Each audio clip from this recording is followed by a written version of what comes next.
رحم الله من قرأ الفاتحة. بسم الله الرحمن الرحيم. الحمد لله رب العالمين الرحمن الرحيم مالك يوم الدين. إياك نعبد وإياك نستعين. اهدنا الصراط المستقيم صراط الذين أنعمت عليهم غير المغضوب عليهم ولا الضالين.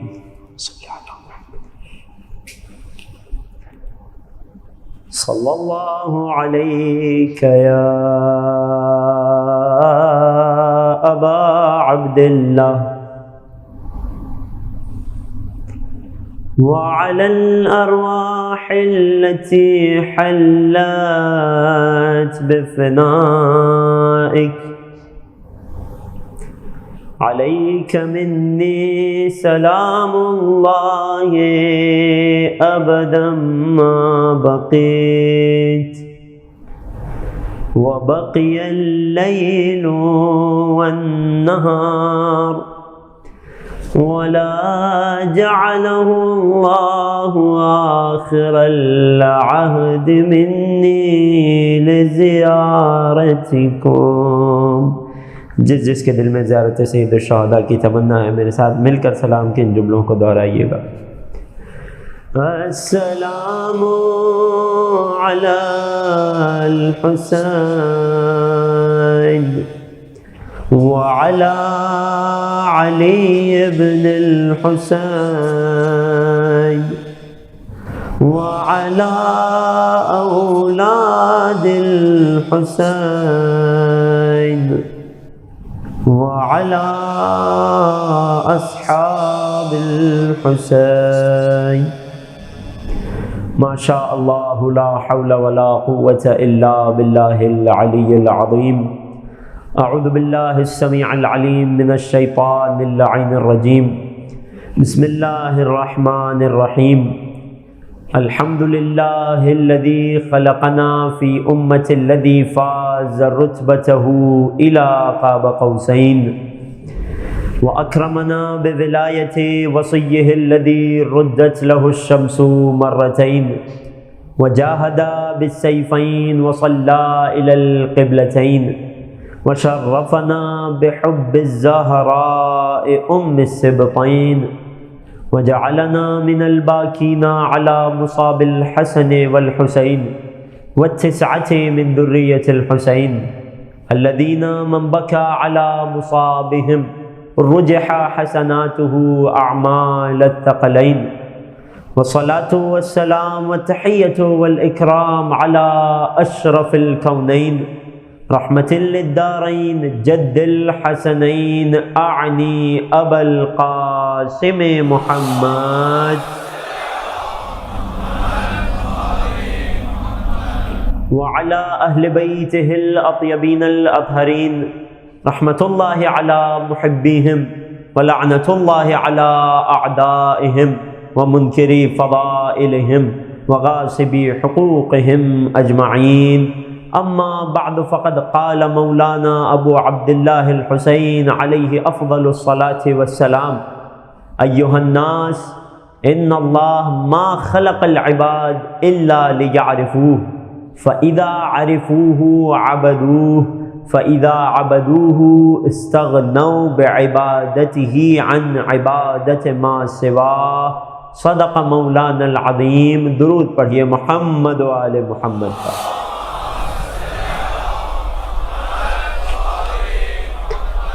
اعزان محترم، عزاداران سید الشہداء، سلام علیکم. ایام اربعینیہ کی مناسبت سے یہ سلسلہ گفتگو جاری ہے اور اس سلسلے کی یہ 5ویں کڑی. میرا موضوع گفتگو آفاق مہدویت، اور میں نے عرض کر دیا تھا کہ مہدویت کی بحث کے کئی آفاق ہیں، کئی مراحل ہیں، کئی منزلیں ہیں کہ جن میں سے اس وقت ہماری گفتگو پہلے افق میں ہی جاری ہے. ہم نے عرض کیا تھا کہ مہدویت کا دین سے اور دین میں بھی عقیدے سے کیا تعلق ہے. پھر عقیدے میں معرفت اللہ اور میرے مولا کی امامت کا کیا ربط ہے ہم بیان کر چکے۔ ہماری گفتگو تھی مہدویت اور نبوت میں، مہدویت اور نبوت خاصہ کی طرف اشارہ ہو چکا۔ مہدویت کے عقیدے اور نبوت عامہ، آدم سے لے کر عیسیٰ تک کی نبوت کا کیا تعلق ہے عقیدہ مہدویت سے، اس مرحلے پر گفتگو تھی۔ پھر ہم نے عرض کیا تھا کہ نبوت عامہ یعنی انبیاء کی نبوت، آدم سے لے کر عیسیٰ تک کی نبوت، ان انبیاء کی نبوتوں کو مہدویت کے عقیدے سے 3 طریقوں سے جوڑا جا سکتا ہے۔ توجہات میرے ساتھ ہیں؟ بحث کا نقشہ اپنے ذہن میں محفوظ رکھیے گا تو لطف آتا رہے گا انشاءاللہ۔ پہلا مرحلہ تھا مہدویت اور سنن انبیاء کی بحث، وہ سنتیں کہ جو اللہ نے اپنے انبیاء میں جاری فرمائیں وہ سب کی سب اللہ نے قائم آل محمد میں رکھی ہیں۔ اب اگر امام زمانہ کو پہچاننا ہے، اپنے وقت کے امام کی معرفت حاصل کرنی ہے، تو ضروری ہے کہ دیکھیں کہ وہ سنت الہیہ کیا تھی کہ جو انبیاء میں جاری ہوئی، تب جا کر ہمیں احساس ہوگا، تب جا کر ہم پر یہ آشکار ہوگا کہ ہمارے مولا کی سیرت، ان کا طریقہ کار کیا رہے گا۔ یہ پہلی بحث تھی۔ دوسری بحث میں نے عرض کیا تھا مہدویت اور میراث انبیاء کی بحث، اور تیسری بحث مہدویت اور خصائص انبیاء کی بحث، اوصاف انبیاء کی بحث۔ خدا نے زندگی دی تو انشاءاللہ ان دونوں بحثوں پر بھی روشنی ڈالنے کی کوشش کریں گے۔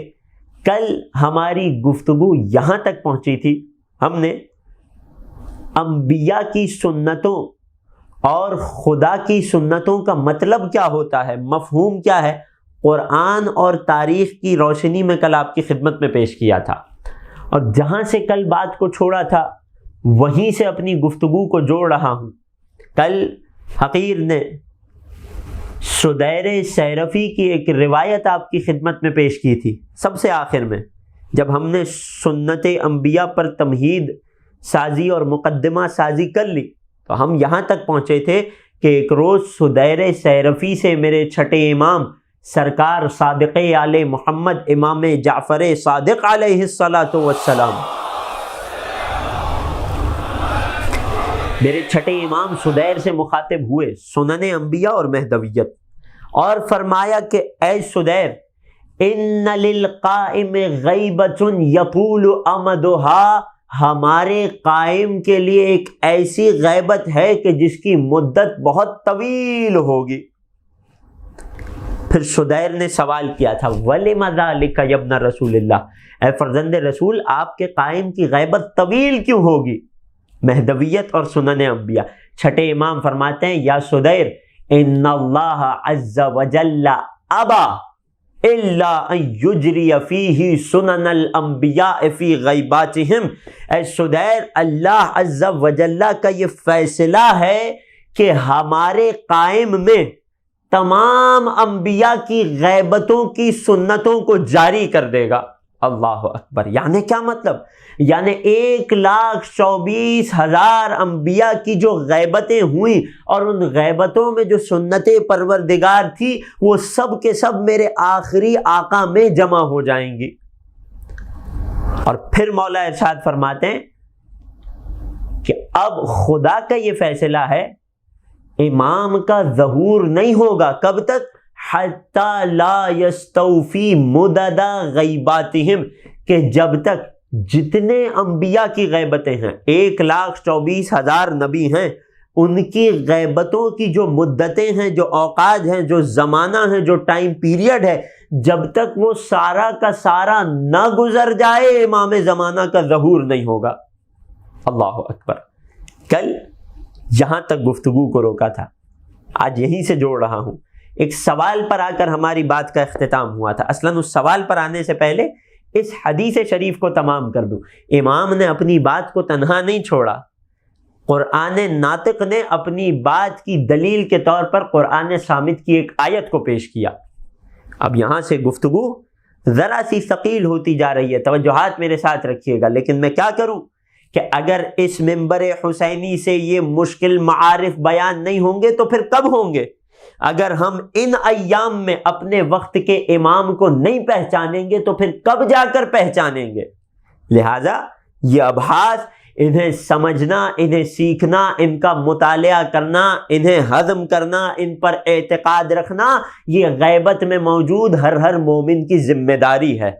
خدا نہ کرے کہیں ایسا نہ ہو جائے ہم اس عالم میں مر جائیں کہ زمانے کے امام کو نہ پہچانے، ان کی معرفت نہ ہو۔ خدا نہ خواستہ کہیں ایسا نہ ہو کہ موت جاہلیت کی ہو جائے۔ یہ بحث انتہائی اہم ہے، انسان کی دنیا اور آخرت کی نجات ان موضوعات پر اور اس بحث کو سمجھنے پر ٹکی ہوئی ہے۔ اگر توجہات میرے ساتھ ہیں، میں روایت کو مکمل کرتا ہوں۔ چھٹے امام نے جب یہاں تک آ کر گفتگو کو روکا کہ ہمارے قائم میں تمام انبیاء 1,24,000 نبی، ابھی اس روایت سے کیا کیا نتائج ہمارے سامنے آتے ہیں؟ ابھی تو میں نے آپ کے سامنے روایت پیش کی ہے، ابھی نتائج کیا آتے ہیں وہ اگلا مرحلہ ہے، پہلے روایت مکمل کرنے دیجیے۔ ہوا کیا؟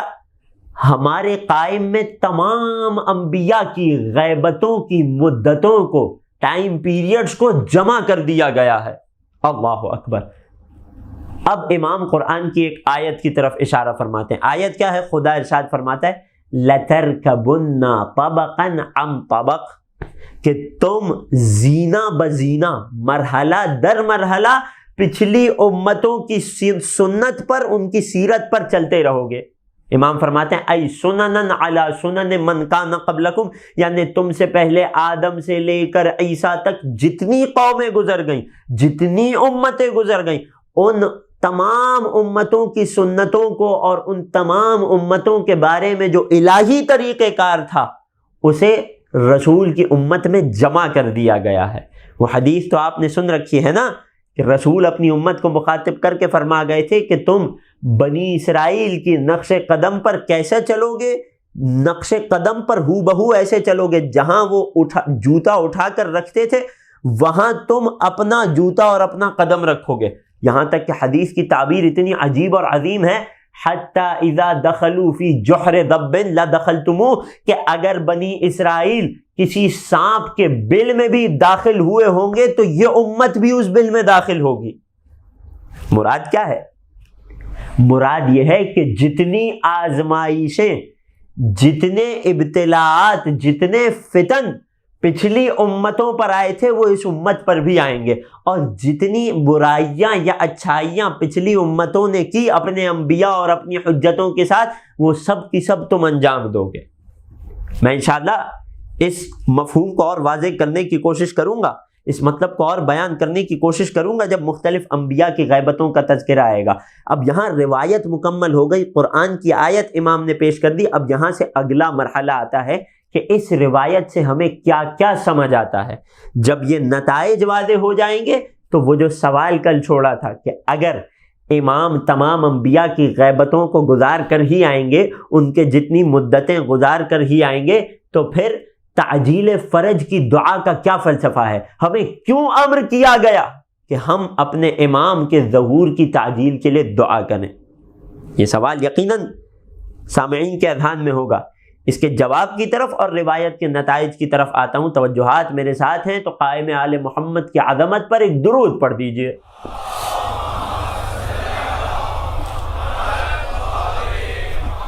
زیادہ محترم، بات واضح ہو رہی ہے، میں کیا کروں، میری مجبوری ہے۔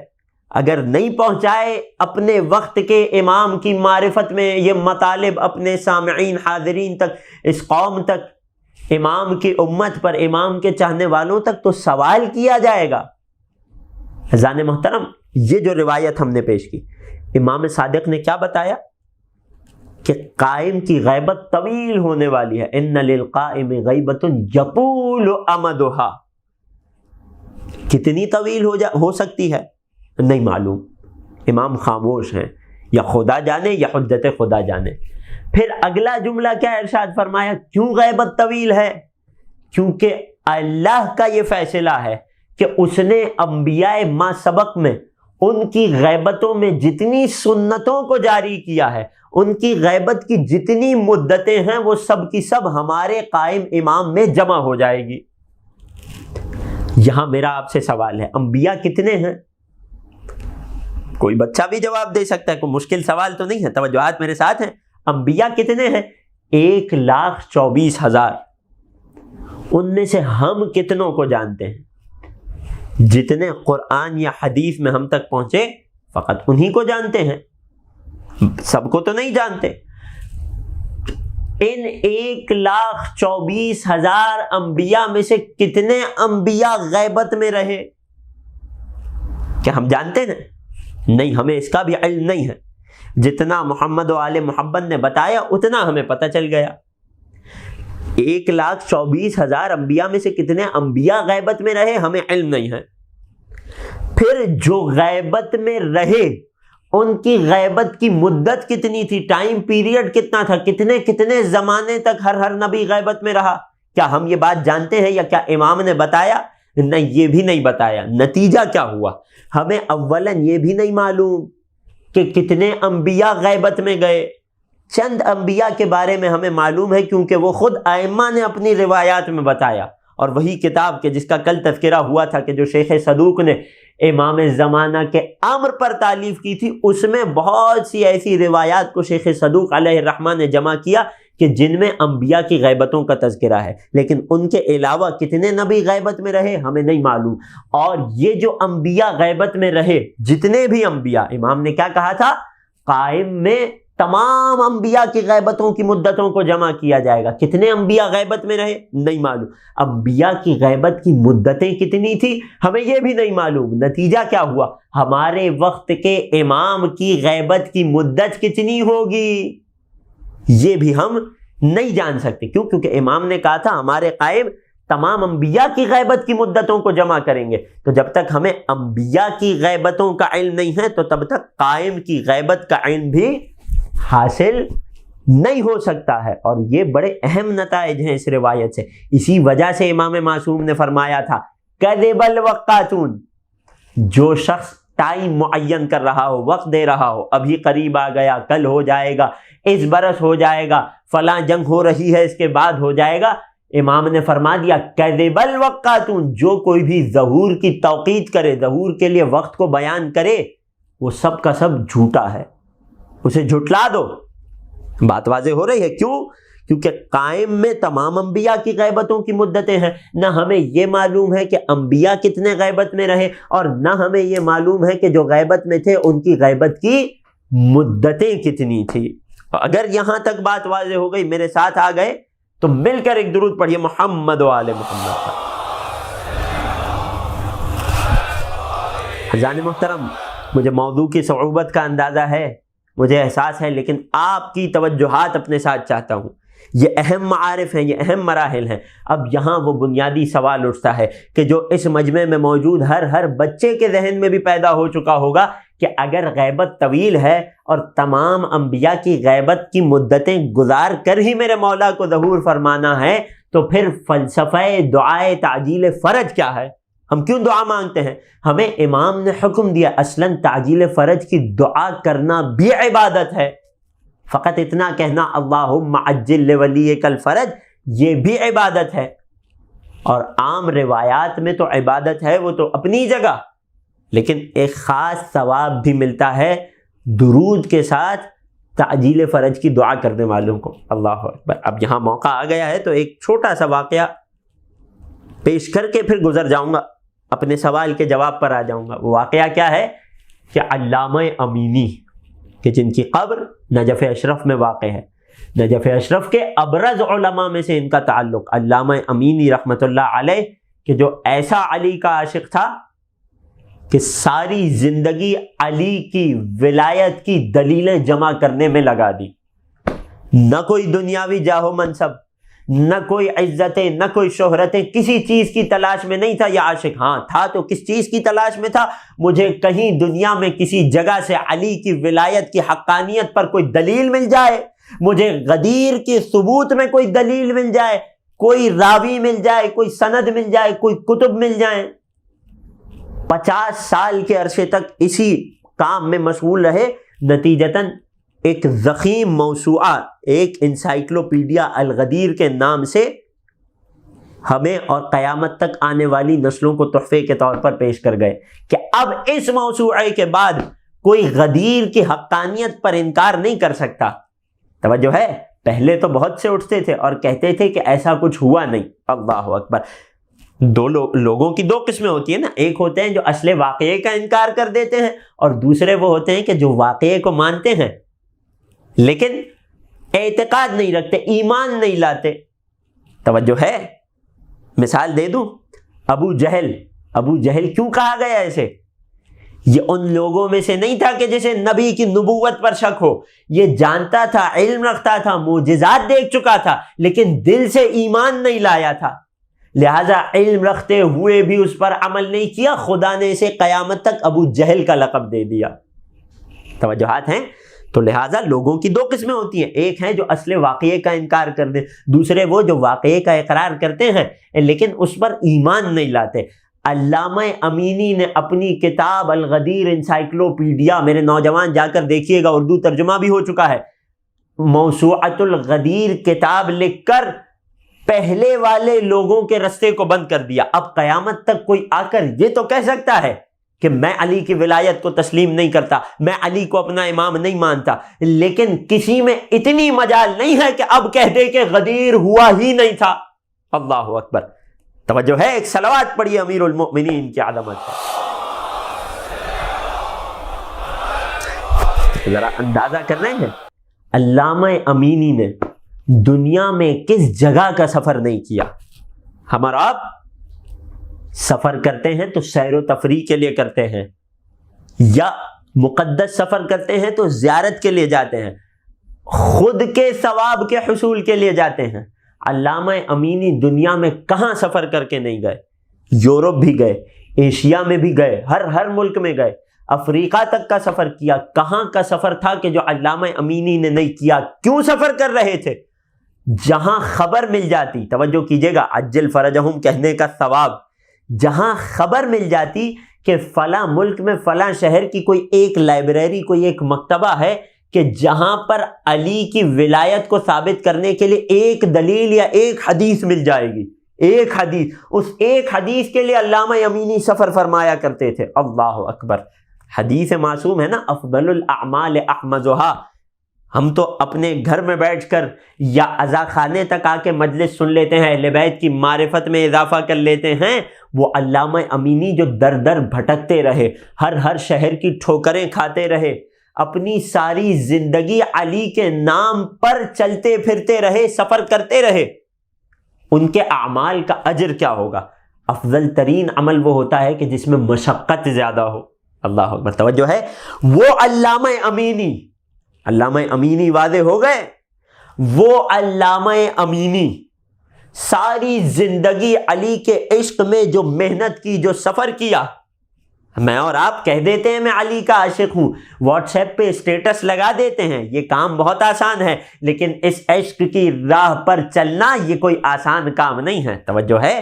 ساری زندگی کی محنت، ساری زندگی کی جمع پونجی، اپنی جیب سے کتابیں خریدا کرتے تھے علامہ امینی. ایسی کتابیں جن میں فقط یہ سنا ہو کہ اس میں غدیر پر کوئی دلیل ہے. اللہ اکبر.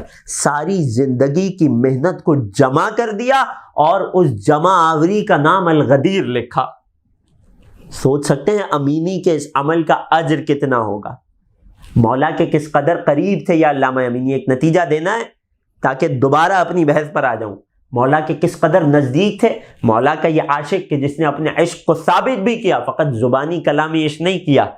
عجیب واقعہ ملتا ہے، عجیب واقعہ ملتا ہے. اب بات سے بات نکلتی ہے تو پیش کر دیتا ہوں. ایک صلوات پڑھیے محمد و آل محمد پر.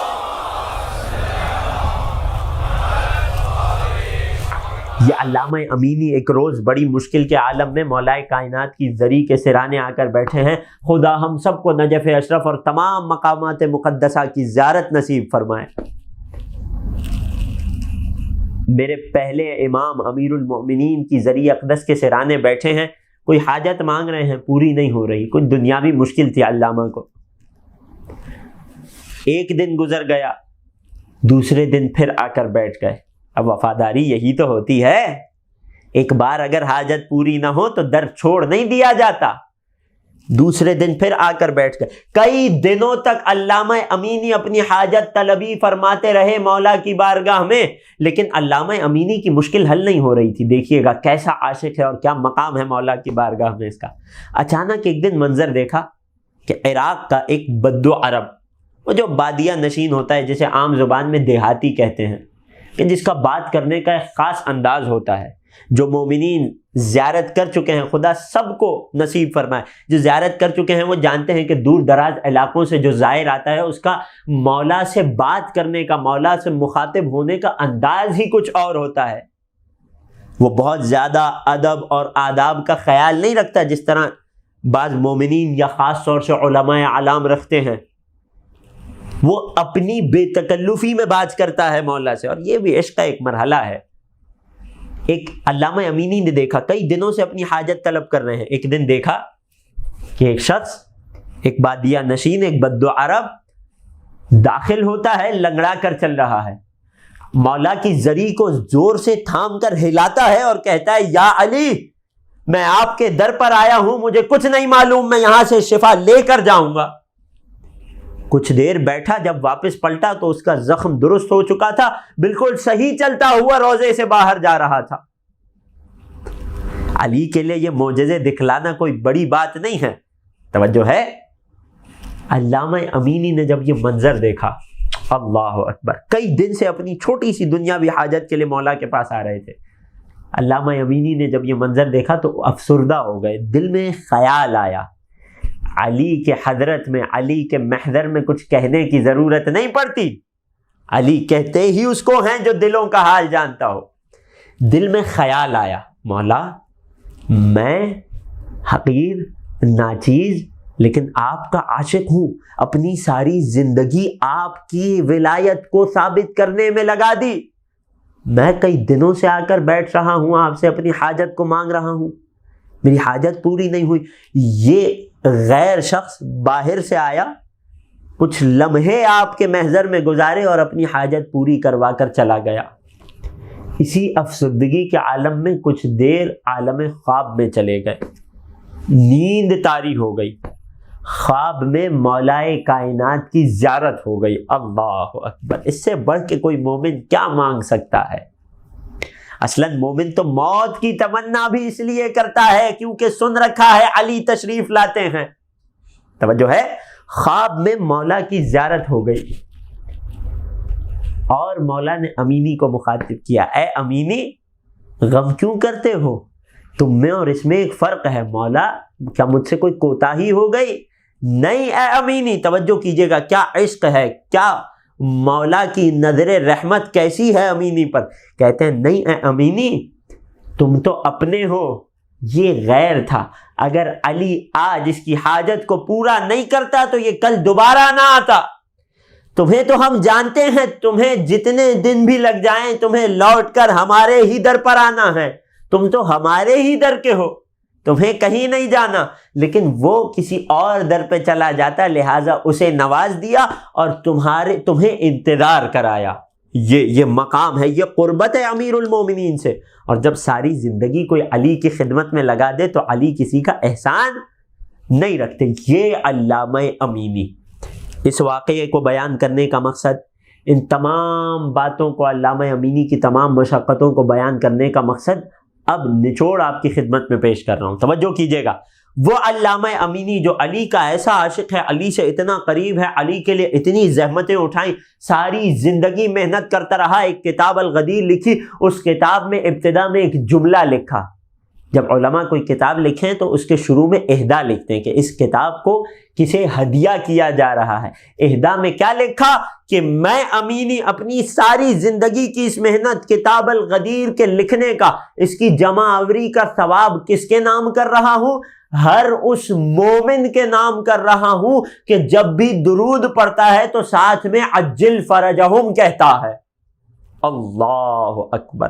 ایک درود پڑھیے قائم آل محمد کی عظمت.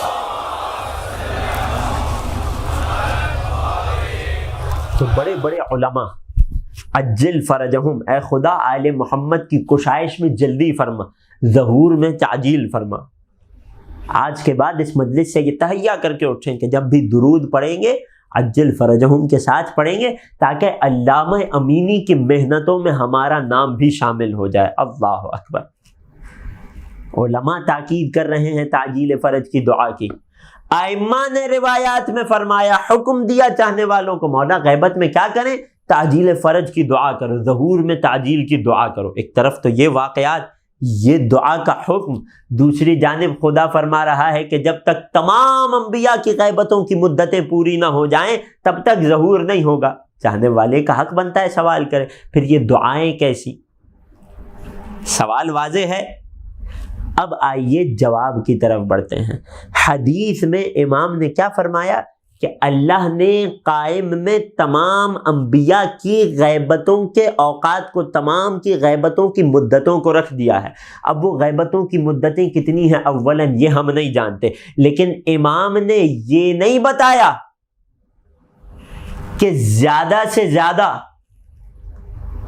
کب تک ظہور نہیں ہوگا۔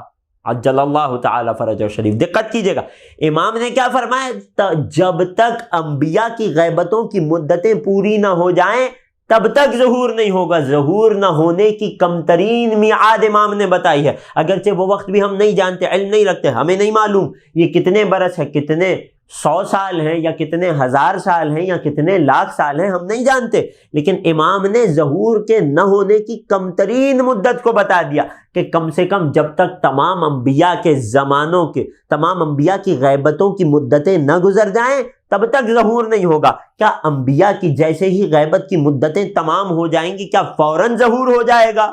نہیں، امام نے یہ نہیں بتایا، امام اس سے خاموش ہے۔ اب اس کے بعد بھی خدا اس غیبت کو جتنا طویل کرنا چاہے، اس کا ارادہ ہے، اس کی منشا ہے، اس کی مرضی ہے۔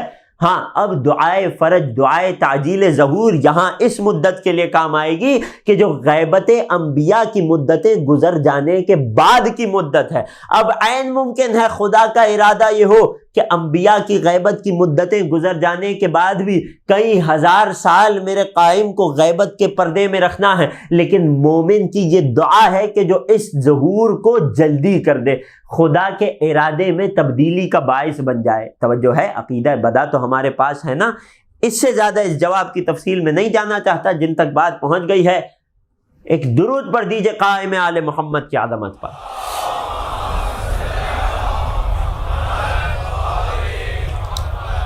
اب جب یہاں تک بات واضح ہو گئی، توجہات میرے ساتھ ہیں عزیزوں، کم سے کم مدت بتائی جا رہی ہے، جب تک انبیاء کی غیبتوں کی مدتیں نہ آ جائیں تب تک ظہور نہیں ہوگا۔ کیا جیسے ہی مدتیں غیبت انبیاء مکمل ہو جائے کیا فوراً ظہور ہو جائے گا؟ نہیں، امام خاموش ہے۔ یہاں مومن کی دعا کام کرے گی، یہاں مومن کی دعا کارگر ہوگی، یہاں لوگوں کا عشق کام کرے گا، انہیں کتنی جلدی ہے اپنے امام سے ملنے کی۔ خدا ہم سب کو امام کے ناصران میں شمار فرمائے اور میرے مولا کے ظہور میں تعجیل فرمائے۔ تعجیل ظہور امام کے لیے ایک اور درود پڑھ دیجئے محمد و آل محمد پر۔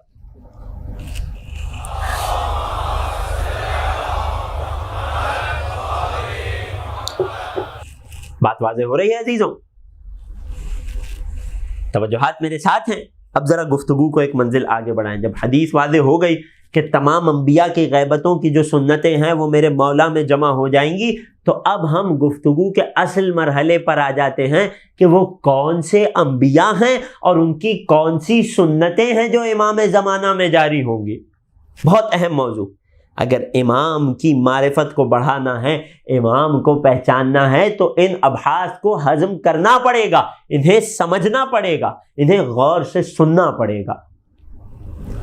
ایک اور روایت کے ذیل میں پیش کرتا ہوں کہ جس روایت میں میرے چوتھے سرکار حضرت امام زین العابدین علیہ السلام،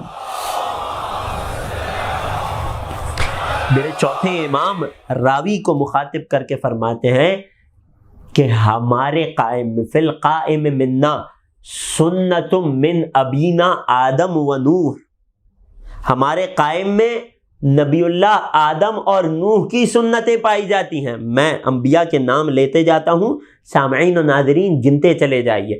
نبی اللہ آدم و نوح کی سنتیں پائی جاتی ہیں، وہ سنتم من ابراہیم، ابراہیم خلیل اللہ کی سنت پائی جاتی ہے، وہ سنتم من موسیٰ، نبی اللہ موسیٰ کلیم اللہ موسیٰ کی سنت پائی جاتی ہے، وہ سنتم من عیسیٰ، نبی اللہ عیسیٰ کی سنت پائی جاتی ہے، وہ سنتم من ایوب، نبی اللہ ایوب کی سنت پائی جاتی ہے، وہ سنتم من محمد صلی اللہ علیہ وآلہ وسلم۔ کتنے انبیاء ہو گئے؟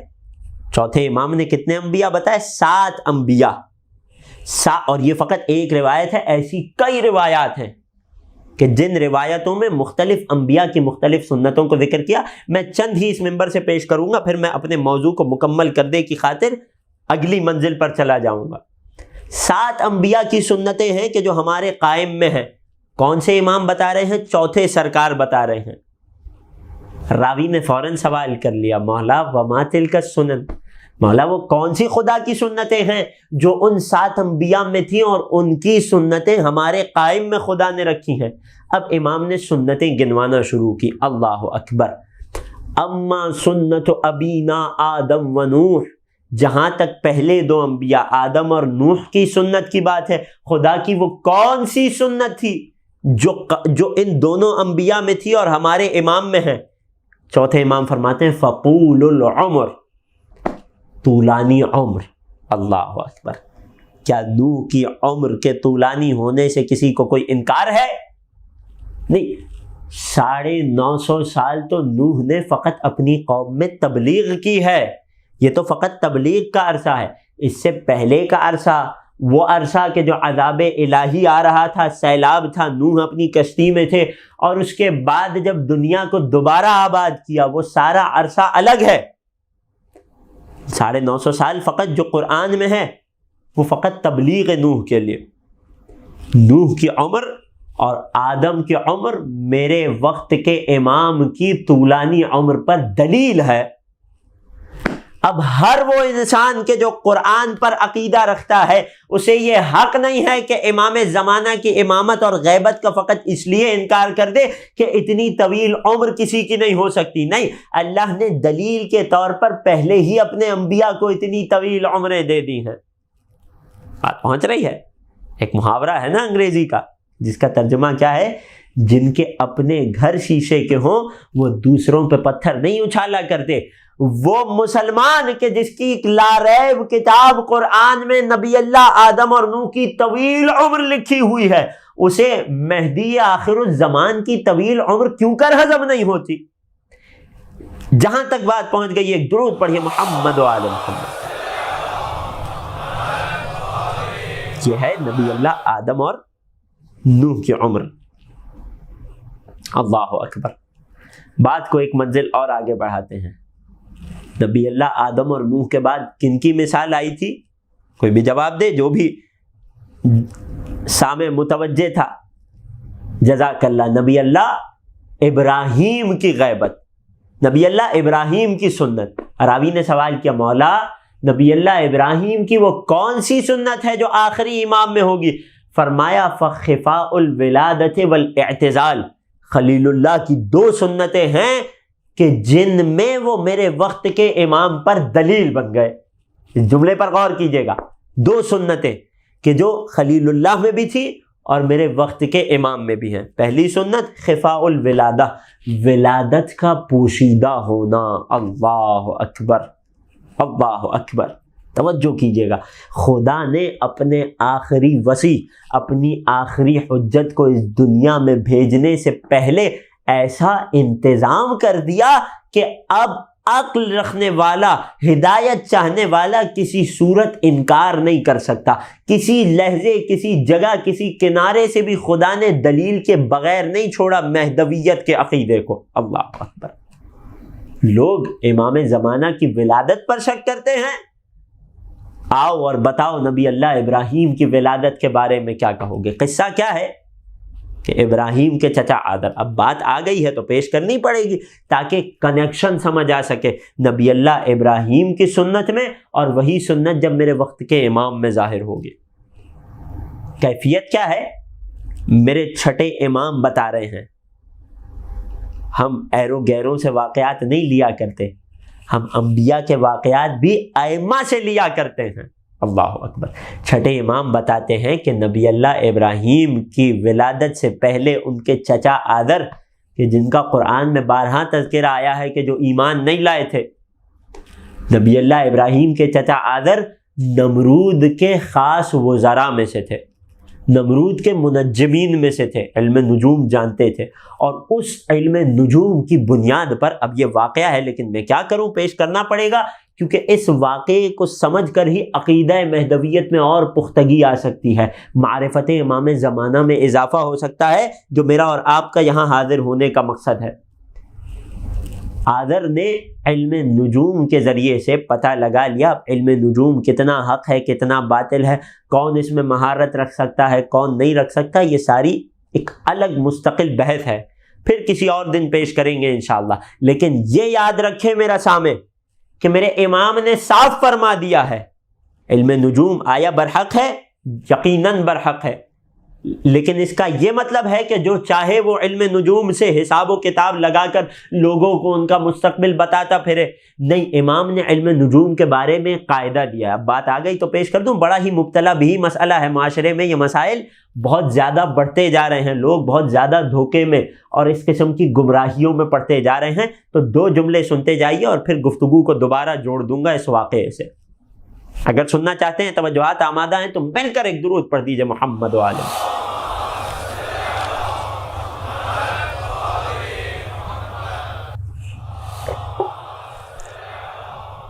ایک شخص علم نجوم کا ماہر امیر المؤمنین کے پاس آیا کہ جب مولا جنگ صفین کے لیے تشریف لے جا رہے تھے، اپنے علم پر بڑا ناز تھا، علی کی شخصیت کو نہیں جانتا تھا، کہنے لگا یا علی۔ اب دیکھیں علی کو مشورہ دے رہا ہے، اللہ اکبر۔ ائمہ کو مشورہ نہیں دیا جاتا، ان کے سامنے سر تسلیم خم کیا جاتا ہے۔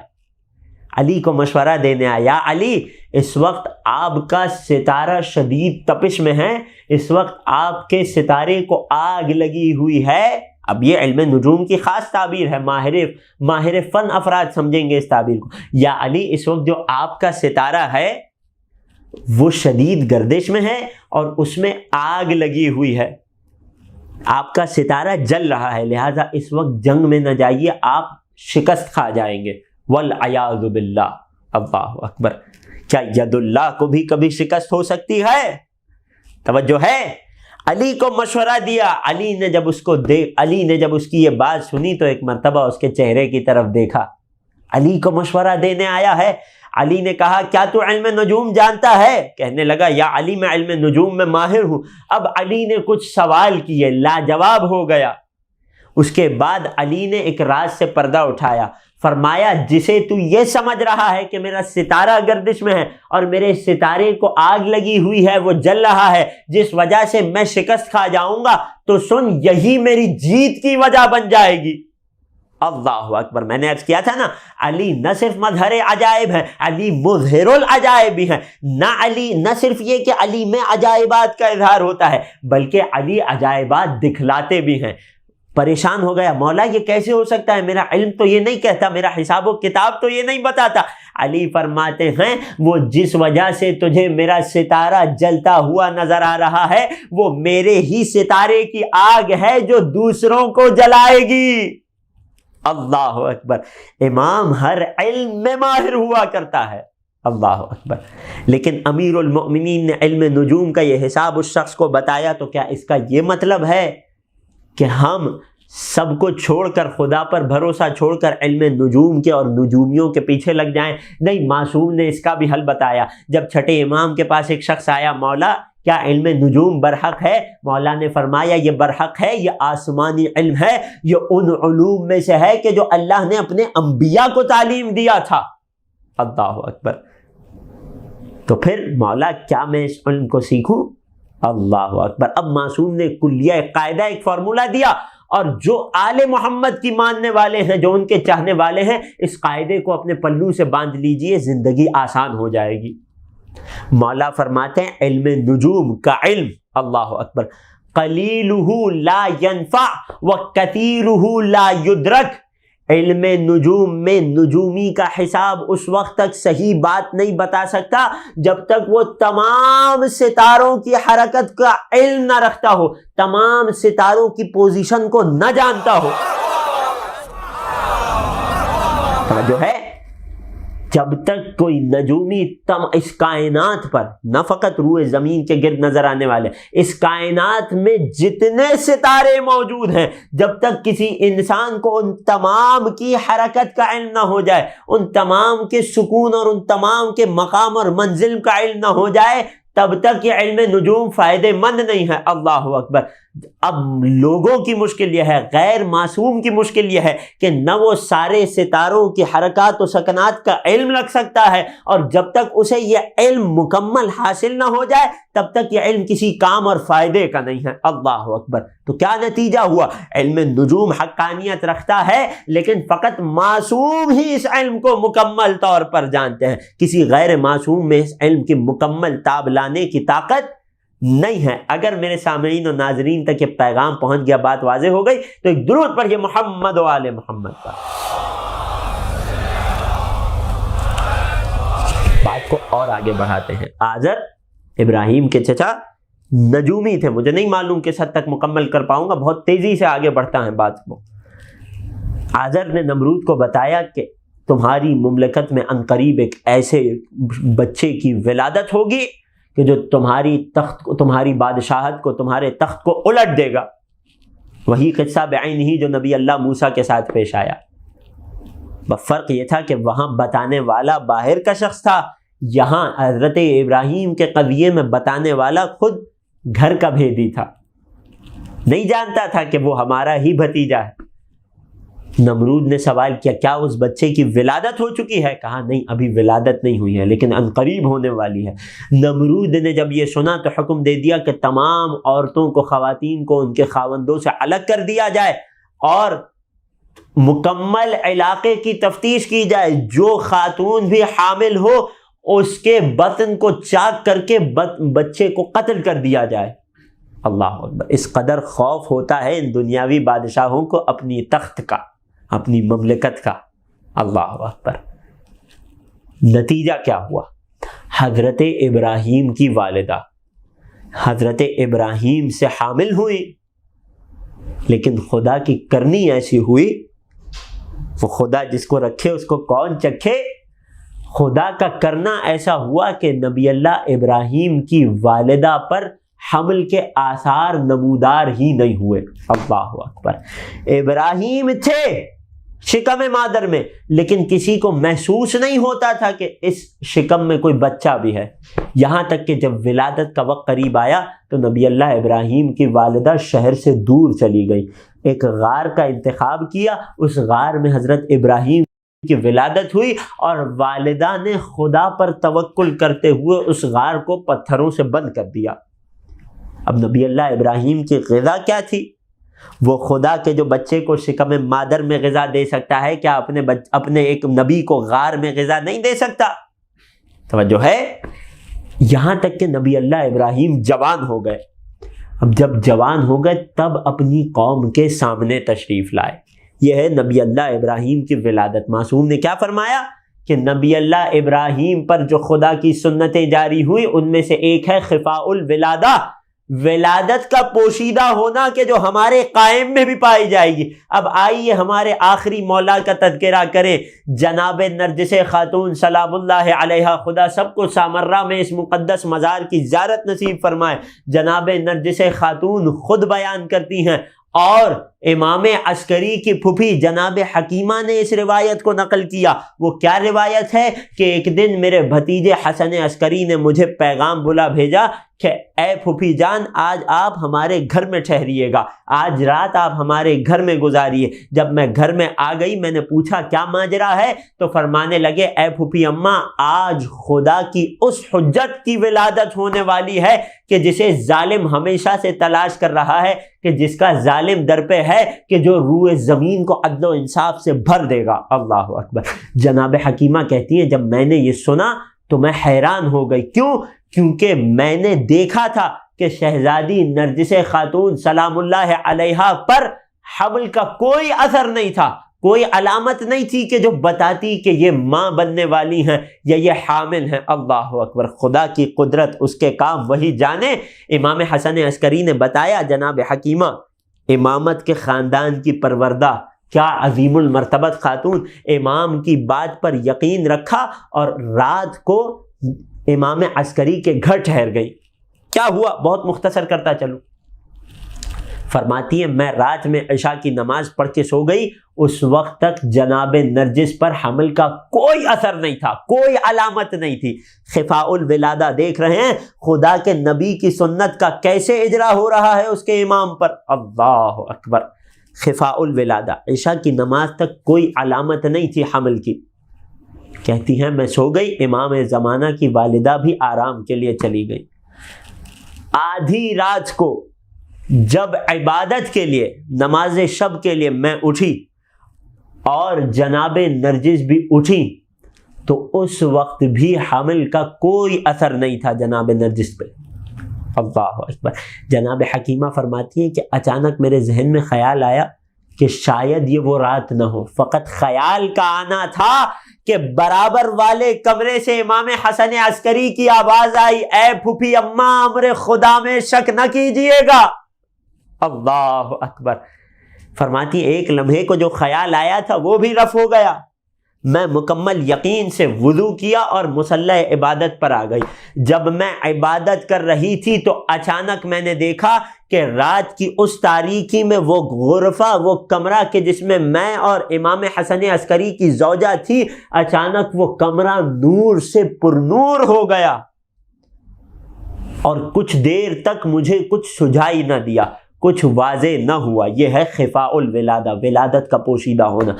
میرے لیے کچھ واضح نہ ہوا۔ کچھ دیر بعد جب نور کی روشنی کچھ کم ہوئی اور میری آنکھیں دیکھنے کے قابل ہوئی تو میں نے کیا دیکھا؟ جناب نرجس خاتون کے سرہانے ایک چھوٹا سا نومولود بچہ ہے کہ جو اپنے آپ کو سجدہ الہی میں رکھے ہوئے ہے اور کیا کہہ رہا ہے؟ اشہد ان لا الہ الا اللہ واشہد ان محمدن رسول اللہ واشہد ان جدی علی امیر المؤمنین۔ ہر امام کا ذکر کرتا جاتا ہے یہاں تک کہ 11ویں امام پر آتا ہے اشہد ان ابی حجت اللہ، اور اس کے بعد کہتا ہے وہ اشہد انی حجت اللہ، میں گواہی دیتا ہوں کہ میں اللہ کی حجت ہوں۔ اللہ اکبر۔ کیسے خدا نے پوشیدہ رکھا اپنی حجت کی ولادت کو، جیسے نبی اللہ ابراہیم کی ولادت کو رکھا تھا۔ اصلاً حمل کے آثار نہیں تھے۔ میرے امام کی ذات بابرکت پر ایک درود پڑھیے، محمد و آل محمد۔ بات واضح ہو رہی ہے، بات پہنچ رہی ہے میرے سامعین تک۔ اللہ اکبر۔ تھک کر تو نہیں سن رہے ہیں، بس زیادہ زحمت نہیں دوں گا عزیزوں۔ میرے امام کی ولادت ہو گئی اور وہ کنیزیں یا وہ غلام کہ جسے بادشاہ وقت نے امام عسکری کے گھر جاسوسی کے لیے معین کیا تھا، انہیں بھی کانوں کان خبر نہ ہوئی۔ ادھر ولادت ہوئی، ادھر برابر والے کمرے سے 11ویں آقا کی صدا آئی، پھوپھی اماں میرے شہزادے کو میرے پاس لے آئیے، اور ادھر باپ اور بیٹے میں، بابا اور فرزند میں، والد اور مولود میں راز و نیاز شروع ہو گیا۔ یہ امام زمانہ کی ولادت تھی کہ جو پہلی بار اس طریقے سے نہیں ہوئی۔ یہی سنت الہی نبی اللہ خلیل اللہ ابراہیم میں بھی جاری ہوئی تھی۔ کیوں جاری ہوئی تھی؟ تاکہ جب حضرت حجت کی ولادت ہو تو کوئی شک نہ کر سکے، دلیل کے طور پر ابراہیم کی ولادت موجود ہو۔ اللہ اکبر۔ پہلی سنت ابراہیمی کے جو میرے وقت کے امام میں جاری ہوئی، ولادت۔ دوسری والاعتزال عن الناس۔ ابراہیم، قرآن کی آیت کہتی ہے وَأَعْتَزِلُكُمْ وَمَا تَدْعُونَ مِن دُونِ اللَّهِ۔ حضرت ابراہیم کا قول قرآن نے نقل کیا۔ جب اپنے چچا کو، اپنی قوم کو سمجھایا اور وہ نہ سمجھے تو ابراہیم نے کیا کہا کہ میں تم سے اعتزال کرتا ہوں۔ اعتزال یعنی کیا مطلب؟ میں تم سے کنارہ کشی کرتا ہوں، تم سے پوشیدہ ہو جاتا ہوں، تم سے دور ہو جاتا ہوں۔ وَمَا تَدْعُونَ مِن دُونِ اللَّهِ، یہ جو بت ہیں جن کی تم پرستش کرتے ہو، میں تم سے اور ان سے اپنے آپ کو کنارہ کش کرتا ہوں۔ چوتھے امام فرماتے ہیں کہ یہ جو کنارہ کشی تھی یہ نبی اللہ ابراہیم کی وہ سنت ہے کہ جو ہمارے قائم میں جاری ہوگی، لہٰذا اب اگر وقت کا امام غیبت میں چلا جائے، امت سے کنارہ کش ہو جائے مصلحت خداوندی کے باعث، تو اب کسی کو یہ حق نہیں ہے کہ سوال کرے کہ اگر امام ہے تو ظہور فرما کر ہدایت کیوں نہیں کر رہے۔ جو یہ سوال کرے اسے چاہیے کہ پہلے نبی اللہ ابراہیم پر سوال اٹھائے۔ اللہ اکبر۔ جن کے لیے بات واضح ہو گئی، ایک درود پڑھیے محمد و آل محمد۔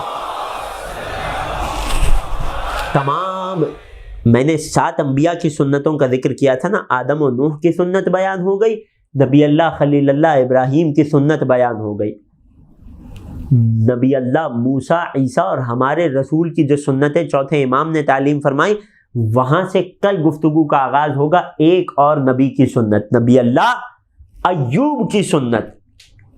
یہاں اس سنت کی طرف اشارہ کر کے آج گفتگو کو روک دیا جائے گا۔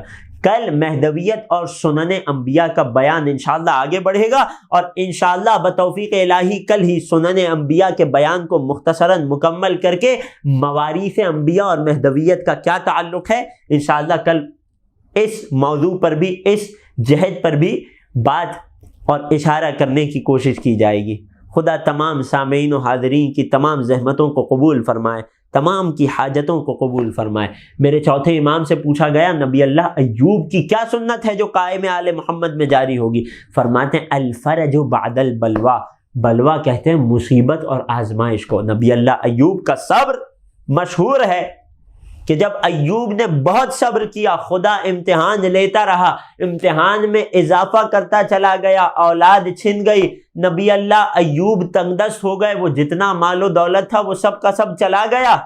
نبی اللہ ایوب صبر کرتے رہے، ایک ایک آزمائش پر صبر کرتے رہے، لیکن جب آزمائش اپنے عروج پر پہنچ گئی تو اب خدا نے ایوب کو، جب نبی اللہ ایوب نے خدا کو صدا دی، وَأَيُّوبَ إِذْ نَادَى رَبَّهُ رَبِّ إِنِّي مَسَّنِيَ الضُّرُّ، اے خدا، قرآن کی آیت، اے رسول یاد کرو اس وقت کو کہ جب ایوب نے خدا سے مدد مانگی تھی، اے خدا اب میرے حالات بہت سخت ہو گئے ہیں۔ جب آزمائش اور سختیاں اپنے عروج پر پہنچی تب جا کر ایوب کی مشکلات آسانیوں میں بدل گئی۔ امام فرماتے ہمارے قائم میں بھی یہی سنت جاری ہوگی کہ جب قائم کی غیبت کی مشکل اور امتحان سخت ترین مرحلے پر پہنچ جائے گا، جب چاہنے والوں کی آزمائش سخت ترین مشکل سے گزر جائے گی، تب جا کر خدا فرج عنایت فرمائے گا اور تب جا کر قائم کا ظہور ہو جائے گا۔ خدا ہمارے وقت کے امام کے ظہور میں تعجیل فرمائے، ہمیں ان کے اعوان و انصار میں شمار فرمائے، اور امام وقت کی معرفت میں اضافہ عنایت فرمائے۔ اعزان محترم، یہیں سے میں اپنی گفتگو کو مصائب سے جوڑ دوں۔ نبی اللہ ایوب کہ جن کا صبر مشہور ہے، قرآن نے ایوب کو صابر کہا ہے، انہو اواب کہا ہے، انتہائی صبر کرنے والا بندہ، وہ نبی اللہ ایوب کے جو ایک ایک آزمائش اور امتحان میں کامیاب ہوتے چلے گئے، جانتے ہیں وہ کون سا امتحان تھا کہ اب صبر ایوب بھی جواب دے گیا۔ اب ایوب نے خدا سے دعا کی، اے خدا اس سے زیادہ آزمائش ایوب کے بس میں نہیں ہے، اللہ اکبر، لیکن اس کے باوجود اللہ نے ایوب کو صابر کہا ہے۔ صبر ایوب مشہور ہے، جانتے ہو کون سی آزمائش تھی؟ اس آزمائش سے پہلے یہ سن لیجئے کہ نبی اللہ ایوب کے تمام بیٹے، تمام مال اور اولاد ان سے چھن چکا تھا، سب کی موت ہو گئی تھی۔ نبی اللہ ایوب کے پاس فقط ایک شے باقی رہ گئی تھی، اور وہ تھی ان کی زوجہ، اور یہ زوجہ کون تھی؟ نبی اللہ یوسف کی پوتی تھی کہ جس کا نام تھا رحمہ۔ نبی اللہ ایوب کے دن اس قدر سخت ہو گئے کہ یہ زوجہ، شہر والوں نے تو غربت اور تنگ دستی کی وجہ سے باہر نکال دیا تھا نا، یہاں یہ بات بھی واضح ہو جائے، بہت سی مقامات پر برادران کی کتب میں ایسی روایتیں ہیں کہ والعیاذ باللہ نبی اللہ ایوب کو ایسی بیماری، ایسا پھوڑا نکل آیا تھا کہ قوم کے لوگ ان کے قریب نہیں آنا چاہتے تھے۔ نہیں، ہمارے ائمہ نے ان روایات سے منع فرمایا ہے۔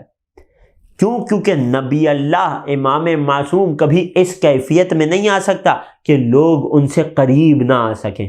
وگرنہ لوگ ہدایت سے محروم رہ جائیں گے۔ یہ نبی اللہ ایوب کی تنگ دستی تھی، یہ نبی اللہ ایوب کا فقر تھا، یہ ان کی فاقہ کشی تھی، ان کا امتحان تھا کہ جس کی وجہ سے قوم نے ان کو قوم سے باہر نکال دیا تھا اور ایک غار میں زندگی گزارنے پر مجبور ہو گئے تھے۔ ان کی زوجہ رحمہ، وہ جو بادشاہ زادی، وہ جو نبی زادی نبی اللہ یوسف کی، کہ جو اپنے وقت کے بادشاہ تھے مصر کے، ان کی پوتی تھی، شہزادی تھی، لیکن آزمائش یہاں تک آ گئی تھی کہ لوگوں کے گھروں پر کام کیا کرتی تھی اور بدلے میں جو غذا ملتی اس سے اپنا اور اپنے شوہر کی بھوک کو مٹایا کرتی تھی۔ یہ امتحان بھی نبی اللہ ایوب دے رہے تھے، لیکن ایک موقع پر ابلیس، یہ روایت ہے چھٹے امام کی، ابلیس خاتون کی صورت میں نبی اللہ ایوب کی زوجہ کے پاس آیا۔ یہ کون سا مرحلہ ہے کہ جب نبی اللہ ایوب کی زوجہ کو کہیں کوئی کام نہیں دے رہا، نبی اللہ ایوب کی زوجہ ہونے کی وجہ سے لوگوں نے اپنے سارے رشتے تعلق توڑ دیے ہیں۔ نبی اللہ ایوب کی زوجہ کو یہ سمجھ نہیں آ رہا کہ اب میں غذا کا بندوبست کہاں سے کروں، اس حد تک معاملات آ گئے۔ تو ابلیس ملعون ایک خاتون کی صورت میں نبی اللہ ایوب کی زوجہ کے پاس آیا، اور وہ خاتون نبی اللہ ایوب کی زوجہ رحمہ سے کہنے لگی کہ اگر تم چاہتی ہو کہ تمہیں آج کے لیے آب و غذا کا بندوبست کر دوں تو تمہیں میرا ایک کام کرنا۔ کام کیا ہے؟ خاتون بن کے آیا تھا، تمہیں میرا ایک کام کرنا ہے۔ بیابان میں آیا تھا، کوئی شہری آبادی نہیں تھی، آس پاس کوئی نہیں تھا دیکھنے والا۔ تمہیں میرا کام یہ کرنا ہے کہ تم اپنے سر سے چند بالوں کو کاٹو اور وہ مجھ خاتون کے حوالے کر دو کہ جس کے بدلے میں تمہیں تھوڑا سا گندم دے دوں گی کہ جس سے تم اپنا اور اپنے شوہر کا پیٹ بھر سکتی ہو۔ رحمان نے جب یہ سنا تو نبی زادی ہے، شہزادی ہے، بہت پریشان ہو گئی، لیکن بالآخر نبی اللہ کی خدمت کے لیے، نبی اللہ کو بھوک سے نجات دلانے کے لیے اس امتحان کو قبول کر لیا۔ اللہ اکبر۔ جب گھر تشریف لائیں، نبی اللہ ایوب نے سوال کیا کہ رحمہ آج کا گندم کہاں سے حاصل کیا؟ تو ڈرتے ڈرتے بتایا، اے نبی اللہ ایوب، آپ کے مال میں، آپ کے حق میں کوتاہی ہو گئی ہے، آپ کی ملکیت میں کوتاہی ہو گئی۔ وہ کیا ہے؟ بتایا کہ اے نبی اللہ، آج مجھے شہر میں کسی نے کوئی کام نہیں دیا، میں بغیر کچھ لیے خالی ہاتھ اس غار میں آ رہی تھی کہ اچانک راستے میں خاتون سے ملاقات ہوئی، اس نے مجھے یہ گندم دیا، لیکن بدلے میں اس نے مجھ سے میرے چند بال مانگے اور میں نے نہ چاہتے ہوئے اسے دے دیے۔ روایت کہتی ہے نبی اللہ ایوب نے جب اپنی زوجہ کے یہ حال سنا تو تڑپ کر رہ گئے۔ ایوب جیسا صابر نبی کہ جس کا صبر مشہور ہے، اس کی غیرت نے گوارا نہیں کیا کہ کسی اجنبی خاتون کے ہاتھ میں ایوب کی زوجہ کے سر کے چند بال آ جائیں۔ اللہ اکبر۔ کیا اس بیان کے بعد بھی کسی مصائب کو بیان کرنے کی ضرورت ہے؟ میں قربان ہو جاؤں میرے صابر امام سید سجاد پر۔ اللہ اکبر۔ کربلا سے کوفہ، کوفہ سے شام، میرا غیور امام نہیں معلوم کس طرح سے اپنی ماں، بہنوں، پھوپھیوں کو بے مکنا و چادر بازاروں اور درباروں میں پھرائے جاتے ہوئے دیکھتا رہا۔ نہیں معلوم کیسے امام صبر کرتے رہے۔ یہی وجہ ہے نا کہ پھر 35 برس جب تک زندہ رہے اپنے بابا پر آنسو بہاتے رہے۔ اللہ اکبر۔ اجرکم علی الزہرا۔ گریے کی صدائیں بلند ہو رہی ہیں، حق ہے کہ گریہ کیا جائے۔ یہی وجہ تو ہے وہ امتحان کہ جو نبی اللہ ایوب جیسا صابر نبی نہیں دے سک رہا، میرا چوتھا امام اس امتحان سے نہیں معلوم کیسے گزرا۔ یہی تو وجہ ہے نا کہ ہمیشہ روتے جاتے اور 3 لفظ کہتے جاتے، الشام الشام الشام۔ ارے شام میں آل نبی پر ایسی مصیبتیں آئیں کہ جیسی مصیبت پھر کہیں نہیں آئی۔ ہاں عزیزو، آل نبی کی غربت پہ چند جملے پڑھنا چاہتا ہوں۔ روایات آپ لوگوں نے سن رکھی ہے نا کہ جب عصر عاشور شہداء کے لاشیں پامال کرنے کی باری آئی تو امام حسین کے اصحاب میں سے جو بہت سے کوفے کے رہنے والے تھے، ان کے قبیلے والوں میں سے چند لوگ فوج اشقیاء میں تھے، آگے بڑھے، کہنے لگے اے پسر سعد، تو نے ہمارے ان عزیزوں کو قتل کر دیا، ہم نے برداشت کیا، لیکن ہمارے قبیلے کے کسی فرد کی لاش کی توہین ہو یہ ہم گوارا نہیں کریں گے، تلواریں اٹھ جائیں گی۔ الغرض یہ، القصہ مختصر یہ، ہر قبیلہ آگے بڑھا، اپنے رشتہ دار کے لاشے کو اٹھاتا گیا، یہاں تک کہ مولا و آقا ابو الفضل العباس کے لاشے کو بھی پامالی سے بچا لیا گیا۔ شہزادی زینب خیمے کے در سے یہ منظر دیکھ رہی تھی اور صدا دے رہی تھی، ارے ہر کسی کا کوئی چاہنے والا ہے، کیا رسول اور آل رسول کا کوئی قرابت دار نہیں ہے؟ اجرکم علی اللہ اجرکم علی الزہرا، یہ غربت یہیں پر ختم نہ ہوئی، خدا کوئی غم نہ دے سوائے غم اہل بیت کے۔ گریے کی صدائیں بلند ہو رہی ہیں، خدائے ناشوں کو قلب فاطمہ زہرا کے لیے ڈھارس کا باعث قرار دے۔ عزیزوں، غریبی اور غربت اور تنہائی یہاں ختم نہیں ہوئی ہے۔ غربت کا عالم یہ ہے، روایت اور مقاتل کے جملے ہیں کہ جب کربلا سے شہزادیوں کو قیدی بنا کر رسیوں میں جھکڑ کر شہر کوفہ میں لایا گیا اور دربار کوفہ میں لعین کے سامنے پیش کیا گیا، تو وہ جو کوفے کے قبائل تھے نا، کہ جن کے کچھ افراد امام حسین کے اصحاب تھے، کہ جن کی ازواج اور خواتین قیدی بنا کر لائی گئی تھی، کوفے کے وہ قبیلے والے لعین امیر کے پاس آ گئے اور کہنے لگے اے امیر، تو نے ہمارے قرابت داروں کو قتل کر دیا، ہم نے برداشت کیا، لیکن ہمارے قبیلے کی خواتین کو بے مکنا چادر پھرایا جائے یہ ہمیں برداشت نہیں ہوگا۔ اللہ اکبر۔ مقتل اور روایت کے عجیب جملے ہیں کہ کوفہ کے دربار میں ہر کوئی آتا تھا اور اپنے قبیلے کی خاتون کے سر پہ چادر ڈالتا تھا، ہاں اگر بغیر مکنا و چادر کے کوئی رہ گیا تو وہ فقط رسول کی بیٹیاں تھی، وہ فقط علی و فاطمہ کی بیٹیاں تھی۔ اسی غربت کے عالم میں ان مستورات کو کوفہ سے شام لایا گیا۔ شام کے دربار نے ایک اور غربت کا منظر دیکھا، ایک اور عجیب منظر دیکھا، اور وہ منظر پڑھوں گا اور پہ زحمت تمام، جسے جتنا گریہ نصیب ہو جائے، خدا کوئی غم نہ دے سوائے غم اہل بیت کے۔ سید السجاد کی غربت کو محسوس کرنا، رسول اور آل رسول کی غربت کو محسوس کرنا۔ شام کا دربار ہے، جب لعین نے سید سجاد کو دیکھا اور پوچھا یہ کون ہے، بتایا گیا یہ علی ابن الحسین ہیں، تو کہنے لگا علی ابن الحسین تو کربلا میں قتل ہو گئے۔ امام نے بتایا وہ میرے بھیا علی ابن الحسین تھے، میں بھی علی ابن الحسین ہوں، اور میرے بابا تو یہ تمنا کیا کرتے تھے کہ اگر خدا مجھے 1000 فرزند بھی دیتا تو میں ہر کسی کا نام علی رکھتا۔ لعین نے جب یہ سنا، علی کا نام سنا، تیش آ گیا اور ایک مرتبہ جلاد کو حکم دیا کہ حسین کے اس بیٹے کو بھی حسین کے پاس بھیج دو، اسے کیوں زندہ رکھا گیا؟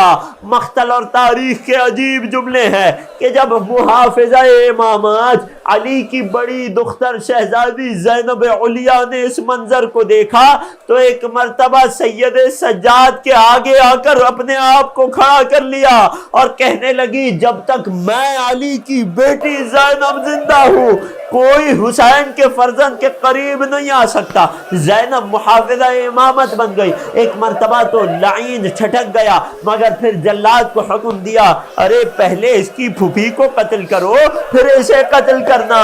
ہاں عزیزوں، آل رسول کی غربت سننا۔ ارے جب یہ منظر دیکھا تو اہل بیت کی باوفا کنیز کے جن کا تعلق حبشہ سے تھا، افریقہ سے تھا، وہ باوفا کنیز جناب فضہ آگے بڑھی، اپنے آپ کو شہزادی زینب کے آگے رکھ لیا اور کہنے لگی کہ جب تک میں کنیز فضہ زندہ ہوں میری آقا زادی کی طرف کوئی نظر اٹھا کے نہیں دے سکتا۔ لعین نے حکم دیا ارے ان کی کنیز کو بھی قتل کر دو۔ آل رسول کی غربت کو محسوس کرنا۔ شہزادی شہزادی فضہ کی قتل کا حکم کا جاری ہونا تھا کہ دربار میں موجود 70 کے قریب سیاہ فام غلاموں نے اپنی تلواروں کو نکال لیا. اے بادشاہ، یہ اگرچہ اس گھرانے کی کنیز ہے لیکن ہمارے علاقے کی ملکہ ہے، ہماری شہزادی ہے. ہم اگرچہ غلام ہیں، سیاہ فام ہیں، لیکن ہماری غیرت تقاضا نہیں کرتی، ہماری غیرت برداشت نہیں کرتی ہماری نظروں کے سامنے ہماری ملکہ کو کوئی قتل کرے. ارے شہزادی زینب نے مدینے کا رخ کیا. اے نانا، سیاہ فام غلام بھی اپنی گھر کی شہزادی کی طرفداری کر رہے ہیں. اگر کوئی بے آسرا ہے تو فقط آپ کی بیٹیاں ہیں، آپ کی نواسیاں ہیں کہ جن کا کوئی حامی و ناصر.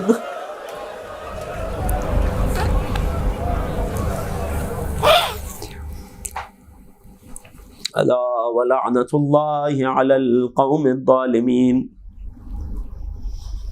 وَسَيَعْلَمُ الَّذِينَ ظَلَمُوا آلَ مُحَمَّدٍ أَيَّ مُنْقَلِبٍ يَنْقَلِبُونَ. بار الہ تجھے واسطہ محمد و آل محمد کا ہماری اس عبادت کو اپنی بارگاہ میں مقبول و منظور فرما. بار الہ تجھے واسطہ محمد و آل محمد کا، تجھے واسطہ آل نبی کی غربت کا، تجھے واسطہ سیدانیوں کی اسیری کا. ہمارے ناسوں کو قلب نازنین مادر حسین کے لیے ڈھارس کا باعث قرار دے.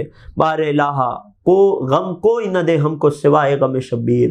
شبیر کا غم بانٹ رہا ہے تو ادھر دے. بار الہ جو مومنین فرش عزا پر بیٹھے ہیں، جو مومنین مجلس کو سماعت فرما رہے ہیں، دل میں جو حاجتیں لے کر بیٹھے ہیں، اہل بیت کی غربت کے صدقے میں ان تمام کی حاجات کو قبول فرما.